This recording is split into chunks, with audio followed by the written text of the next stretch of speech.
Well, the U.S. government is helping you ring in the new year with 40,000 new laws, from outlawing raw milk to regulating tanning salons to restricting who can get an abortion.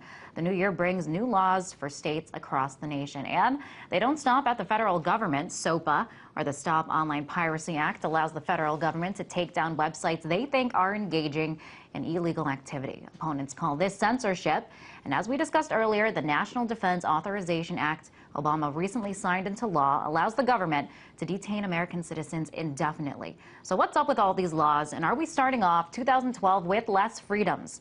George Heminger, founder of Survive and Thrive TV, joins me from Los Angeles to talk about this. Welcome, George. So 40,000 laws. We can't touch on all of them, but in several states, they target hiring illegal workers, wearing seatbelts, controlling school lunches, stricter abortion laws. So many laws for the most part. Do you think that they're making America safer, or are we seeing our freedoms being restricted? Well, I mean, on the ground here, we are just trying to get ready for Armageddon. I mean, I was just talking to a kid yesterday at the coffee shop. I think 16 to 29-year-olds, there's like almost 50% unemployment. People just giving up hope on finding work, and the government is just continually enacting laws that make no sense whatsoever. And you get to the point where you just start giving up on the government. And I know this happened in Russia, where people just lost faith in the bureaucracy, lost faith in the leaders. And I think we're getting to that point. A lot of people, a lot of my followers on my channel, starting to give up on the whole process of what America is supposed to be. And I want to talk to you about SOPA. This is a very controversial bill. Critics say it's censorship, that it restricts freedom of speech on the internet. But one publication is standing behind this very controversial bill. The Boston Globe states, quote, "Free speech and fair use can coexist, while the anti-piracy bill still needs further refinement to ensure that its legal wording precisely matches its legislative intent. Online piracy is a major problem that imposes real economic costs. Congress needs to take action to protect American jobs from piracy. Although the proposed legislation may be imperfect, it is a strong and decisive step in the right direction." So, George, I want to ask you, why would the Boston Globe come out to publicly support such a controversial bill? I think it's confusion.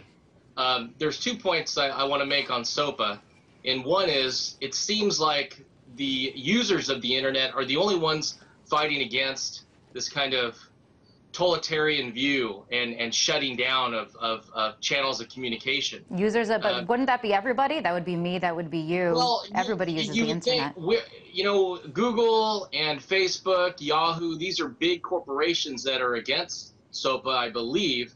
Why aren't they there throwing their money at Congress? Why aren't these big internet companies getting involved and throwing their weight around financially to fight against these arcane laws? We know the companies that are supporting SOPA are, are Hollywood, the Motion Picture Association, the music industry.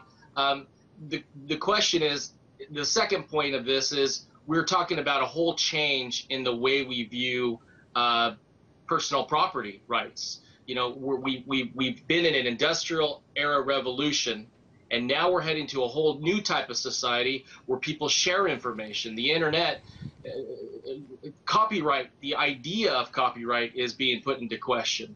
And I think what's happening with these laws that are being passed are just the old guard trying to hold on to power. And that's all that this is. And so what do you think are the greater implications of this SOPA bill? It aims to prevent piracy and illegal behavior online, but could it be a greater, window for the government to come in and gain more control of the internet, or what could this lead to?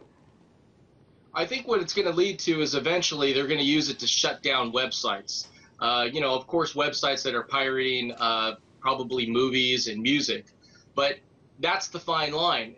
When is it going to be a overstepping of that protection of your personal property rights? If I post a link on a website, there's entire huge websites, the Drudge Report, There's news agencies that link to copyrighted material. Is that a hand into shutting down free speech? Of course it is.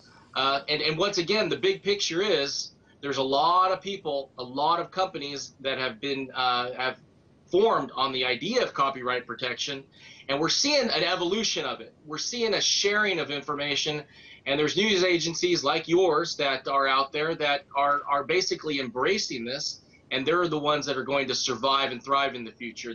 The companies that understand this new paradigm of sharing information rather than just trying to hold on to it.